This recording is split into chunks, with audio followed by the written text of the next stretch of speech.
Fernando Paulsen y nuestros panelistas e invitados son una combinación clave por la 92.9 FM. La clave me escucha. Empieza tu día con toda la energía natural de Marley Coffee, un café de grano orgánico molido al instante con leche descremada. Prueba el sabor de Marley Coffee en sus 12 exquisitas y variadas mezclas que te esperan para recargar tu día. Con Marley Coffee disfruta tu día con toda la onda. Ya estamos con nuestra primera parte de este panel de este día miércoles. Francisco Martorell, ¿cómo estás, Pancho? Hola, Fernando, buenos días, ¿cómo estás? Y también con Alberto Mayol. ¿Qué tal, Alberto? ¿Qué es de tu vida? ¿Qué tal, Fernando? ¿Cómo estás? ¿Qué tal, Pancho? ¿Cómo estás? Hola, Alberto, ¿qué tal? Oye, pero he visto más tweets y comentarios en redes sociales respecto de quién es el Fredo del momento, por personas que evidentemente no son ni Mirko Macari, ni tú, ni Darío Quiroga.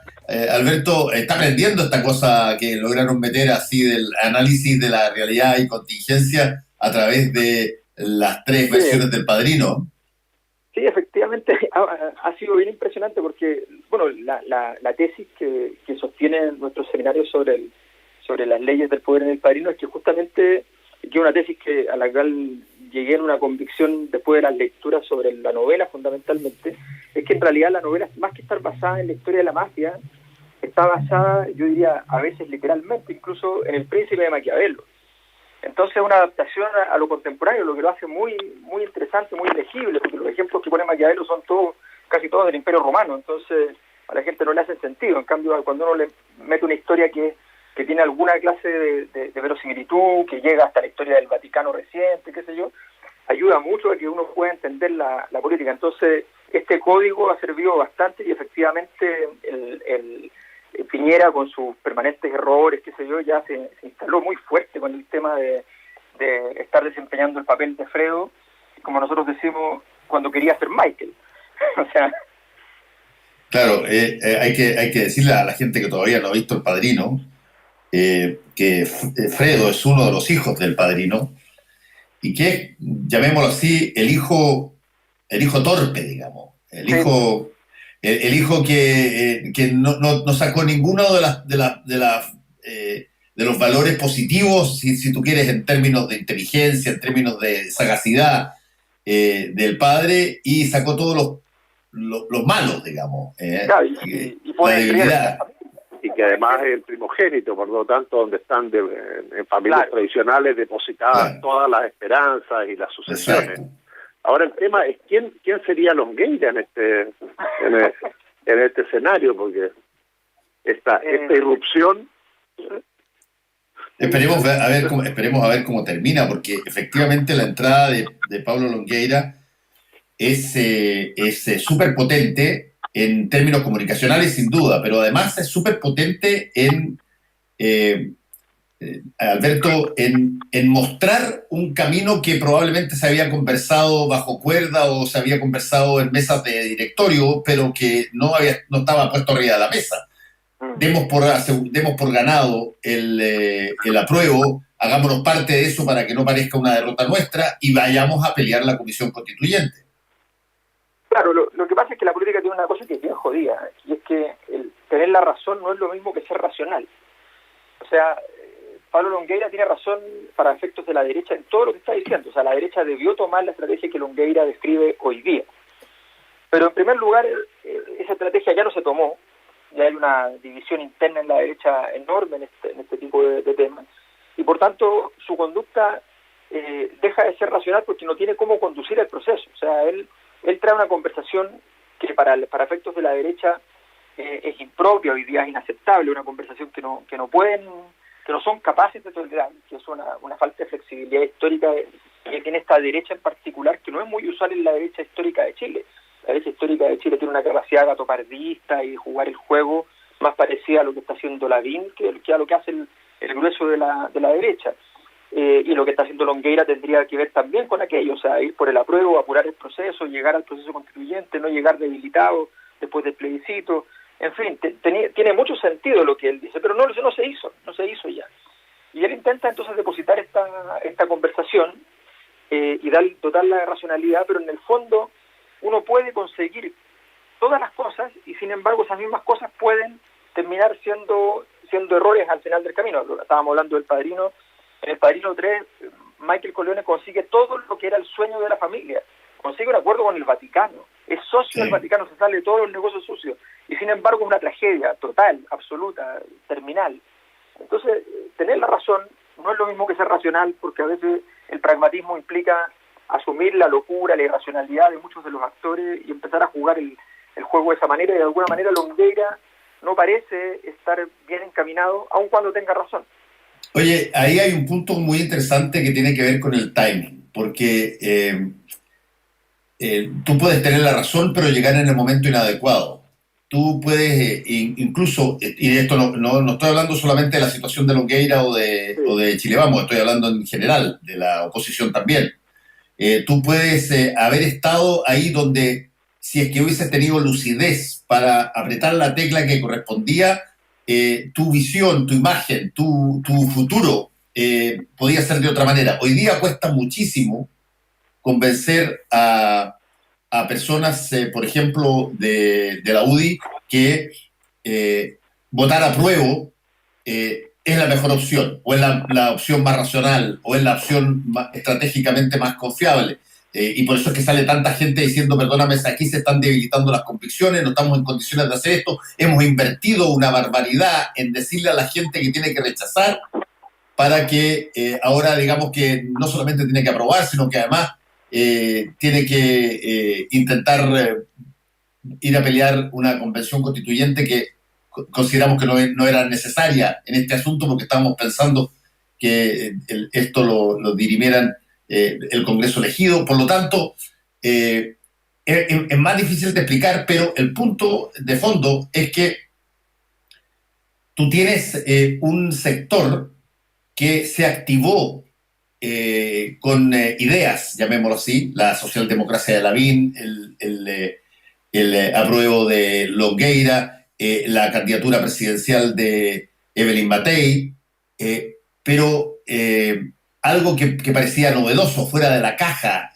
brillante, genial, tiene que lidiar con los demonios propios primero.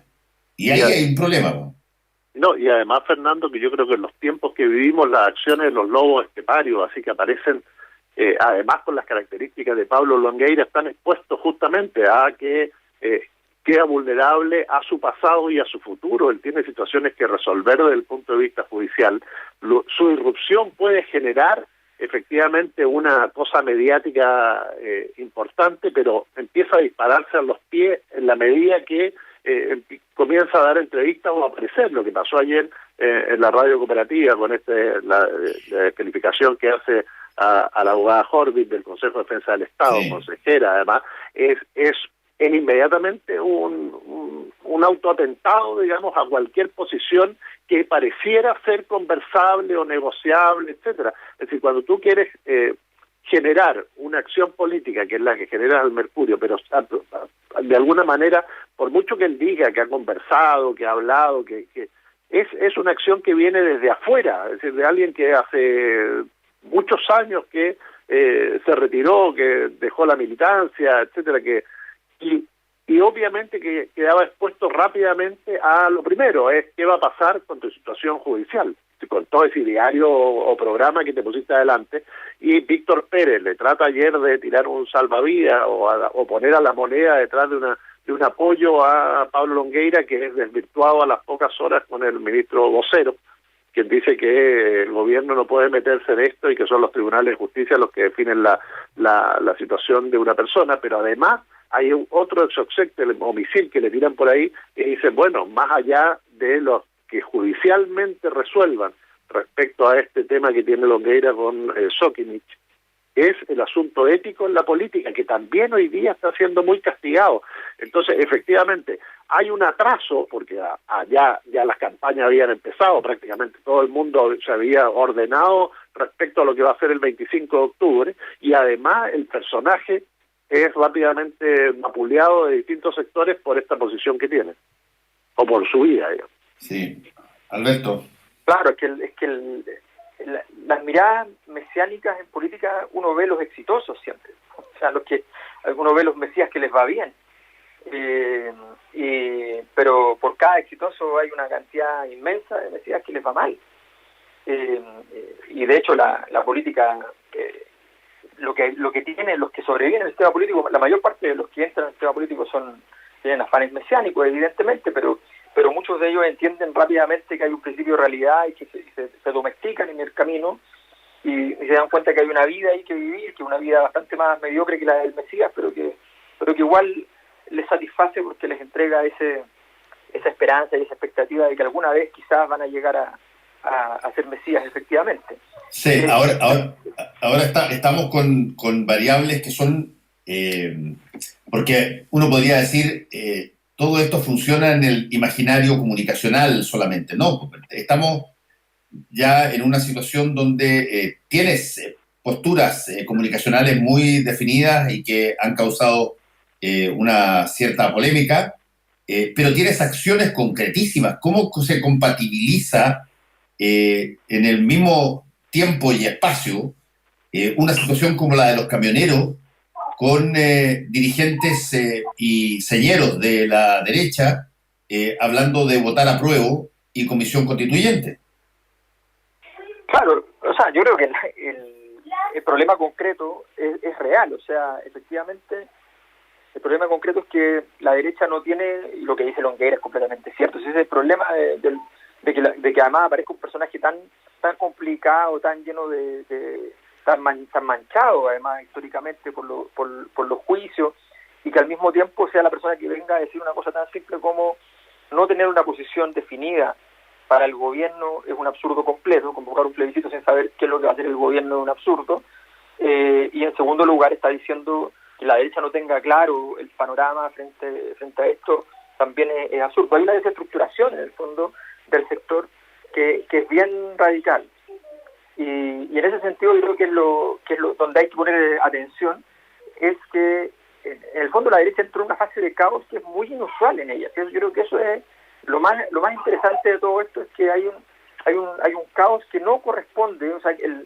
el caos no genera poder a ninguna estructura política. El caos es el poder del lumpen.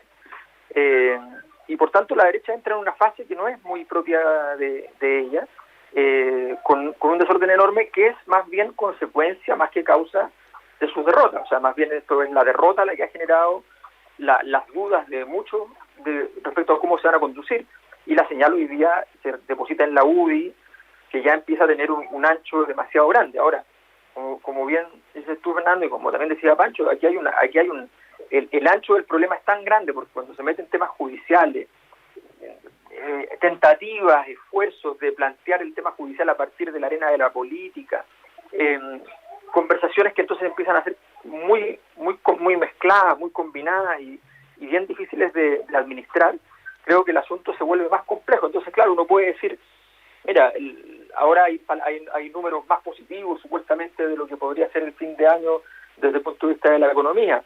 10% de la AFP mediante, inyectando 20.000 millones, van 16.000 millones de dólares inyectados, digamos, no es menor.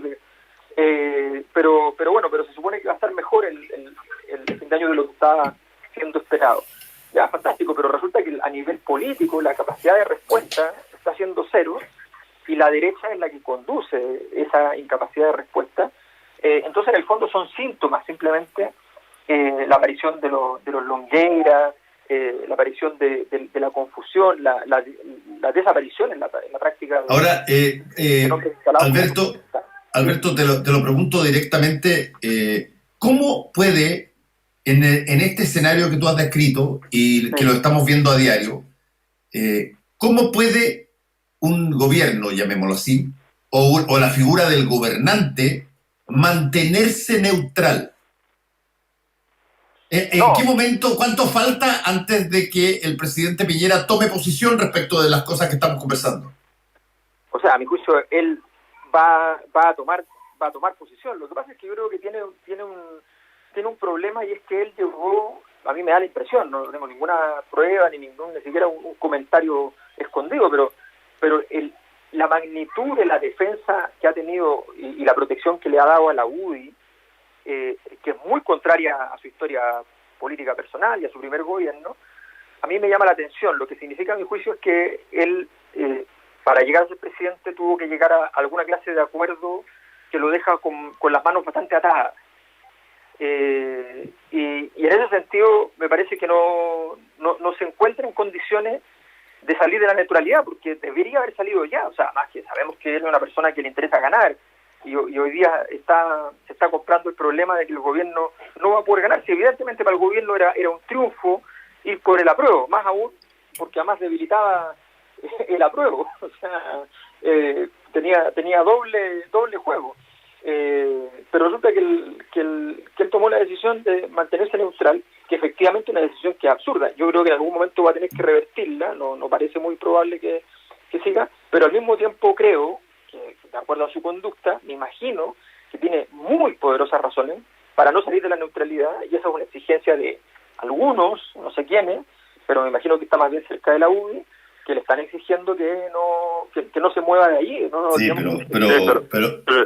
pero Sebastián Piñera Echeñique en ese asunto. Pero Fernando, yo creo que el presidente de alguna manera estaba dando señales y se estaba corriendo de a poquitito con todas estas declaraciones de la necesidad de cambiar la Constitución, que teníamos que hacer una buena Constitución, etcétera. Apuntaba hacia eso. Yo creo que la irrupción de Longueira lo descoloca, porque además cualquier cosa que hoy haga o diga en este periodo va a aparecer como la tesis Longueira, no la decisión del gobierno Piñera. Eso por un lado.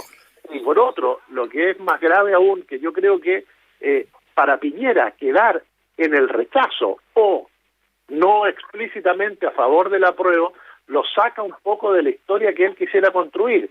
Cualquier persona que hoy día, porque lo más lógico es que finalmente tendamos a construir una constitución a partir del 2021-2022. Eso es un hecho. Esta constitución lo más probable es que sea una buena constitución. Y además que quede marcado en la historia como un periodo muy importante. Y ante eso va a pasar un poco como el 88, es decir, muchos van a tener que justificar este voto por el rechazo y decir todo el tiempo y explicarlo, y al final nos vamos a escuchar quizás 10 o 15 años diciendo me equivoqué, yo debía haber estado en la opción apruebo, pero bueno, lo mismo debía haber votado por el divorcio, pero no lo hice. Bueno, exacto, o hoy votaría que no, pero bueno, el 88, etcétera. Ese tipo de cosas yo creo que van a quedar mucho a contramano de la historia frente a esto, porque negarte a un proceso constitucional para reemplazar la Constitución, la Carta Magna que se hizo en una dictadura, es una cuestión que es prácticamente una marca antidemocrática. Frente a ese tema, el presidente está hoy descolocado y debe estar pasándola muy mal, porque él yo creo que está consciente de que si es el que encabeza o lidera o en su periodo se inicia este proceso constitucional, lo transforma en una persona distinta frente a la historia de lo que es un presidente que finalmente no fue ni lo uno ni lo otro, se quedó a medias tintas. Pero la irrupción de Longueira creo que lo perjudicó cualquier estrategia que estuviera pensando. Puede ser, sí. Pero yo creo que la personalidad del presidente de la República, y lo ha demostrado anteriormente, puede perfectamente generar giros y boomerangs en términos de posiciones, porque parece muy raro que se empiece a notar una suerte de posición individual de ministro, etcétera, que va a terminar eso, pero requebrajando totalmente el débil pegoteo en que está sentado el gabinete. Entonces, si es que el presidente no interviene, va a ser forzado inevitablemente, creo yo, a intervenir. Sí, claro, el tema es cuál es la información privilegiada que tiene él respecto a la posición de la UDI frente a una intervención directa. Y sabemos que el presidente sabe usar la información privilegiada. Sí, yo diría dos cosas. Primero, que una cosa que hay que reconocer en todo este escenario es que la historia de los Piñera siempre fue como una mala obra shakespeariana y ahora se está volviendo una buena. O sea, está empezando a ser bien interesante. Y en segundo lugar, creo que efectivamente, o sea, hay mucho que ir, que seguramente con el tiempo se va a ir aclarando, cuando entendamos un poco más después, cuando entendamos también, ojo, siempre hay que tener en mente que muchas decisiones importantes del presidente Piñera parecen tener al menos algún grado de articulación con sus propias decisiones personales desde el punto de vista del mundo empresarial. No digo que no me refiero al tráfico de influencia, me refiero fundamentalmente al hecho de que las cosas tienen que andar armónicas, digamos, y no ser disruptivas entre sí. Y eso me parece que es parte evidente de su historia, por lo menos.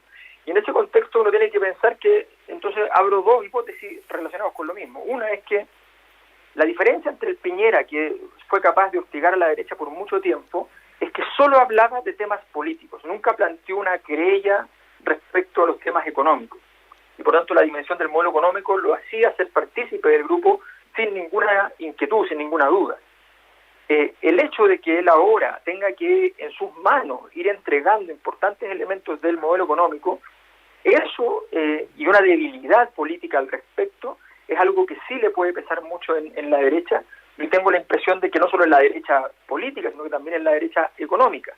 Y entonces eso quizás es parte de lo que lo tiene sumido en la confusión y en la contrariedad. Evidentemente su personalidad, como él mismo lo dijo en la entrevista que le hizo Christian Warken, su personalidad es que, y se nota en su historia, que en los momentos difíciles normalmente él sabe salir jugando y no solo sabe salir jugando, normalmente sale para mejor. Esta evidentemente, yo podría apostar en todo lo que quieran, digamos, no le va a servir para salir mejor. O sea, esta es una situación que no parece tener juego. Pero creo que él se siente siempre con la capacidad de poder administrar este tipo de crisis y conflictos. Y esa es una hipótesis. Entonces la hipótesis es que el grupo más bien relacionado al modelo económico lo esté presionando muchísimo y no sean solo variables propiamente del sistema político. Y la segunda es que efectivamente él sienta que hay muchas de las cosas que están pasando que pueden afectar gravemente su propio ejercicio empresarial, incluso si en este momento no lo está llevando en sus manos, que al menos por la ausencia de errores tan garrafales durante este gobierno es algo pensable. Él sí tiene muy claro qué marcos jurídicos, qué elementos generales podrían ser nocivos para sus propios negocios, y eso es algo que desgraciadamente sabemos con Sebastián Piñera nunca hay que descartar.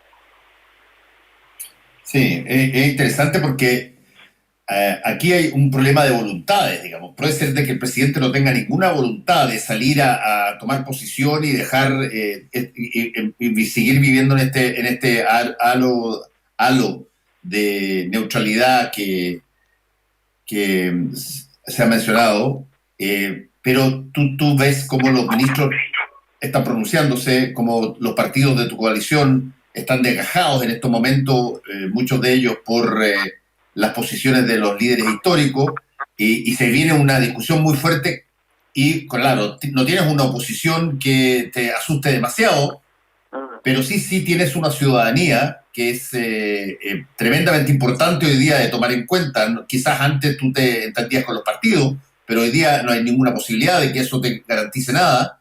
Por lo tanto, tú ves una ciudadanía que parece una ola que se viene encima. Yo encuentro absolutamente imposible que una persona con la personalidad del presidente Piñera se quede en Palacio mudo frente a eso y no tome posición. Eso es verdad. Y respecto al tema, yo creo que también este ente ordenador que muchas veces operaba desde afuera, que era el mundo empresarial o los grupos económicos, han perdido sus fuerzas. Y cuando Alberto nos hablaba de que la derecha más o menos manejaba su caos, recordemos los caos de los principios de los 90, los mismos que sufrió Andrés Alaman, todas las problemáticas, las elecciones, las candidaturas, los acuerdos políticos que se realizaban, siempre finalmente iba a la mano de los grupos económicos, del empresariado muy fuerte detrás, que los obligaba de alguna manera a encolumnarse, o porque les quitaban los recursos para las campañas, etcétera. Y hoy uno ve que esa forma de ordenar que tenía el empresario se perdió. Uno, porque hay una posición mucho más fuerte de la ciudadanía, y otra porque el tema de las platas políticas efectivamente afecta en ese condicionamiento. Y en ese marco, cualquier cosa que se haga, cualquier cosa que se diga desde ese grupo, obviamente que está mediatizado. Yo creo que el presidente está jugando distintas cartas, pero el tiempo se le está pasando. Es decir, estamos hoy día ya 1 de septiembre. Septiembre siempre decíamos que era un mes perdido, pero bueno, este septiembre va a tener características especiales y la discusión política es muy fuerte y ahí va a tener que optar y va a hacerlo, pero puede darse, tiene espacio hoy día para arrastrar a su sector a una posición que no es compartida, que es de estómago. Es decir, hoy la derecha más la que sigue apoyando al gobierno o la que está ahí en los laterales ha tratado de distanciarse de esta posibilidad del apruebo. Tiene sus campañas relativamente realizadas, prácticamente todos sus líderes, salvo Lavín y otros que han aparecido por ahí, tienen más o menos en la UDI especialmente y un sector de renovación muy fuerte su posición tomada.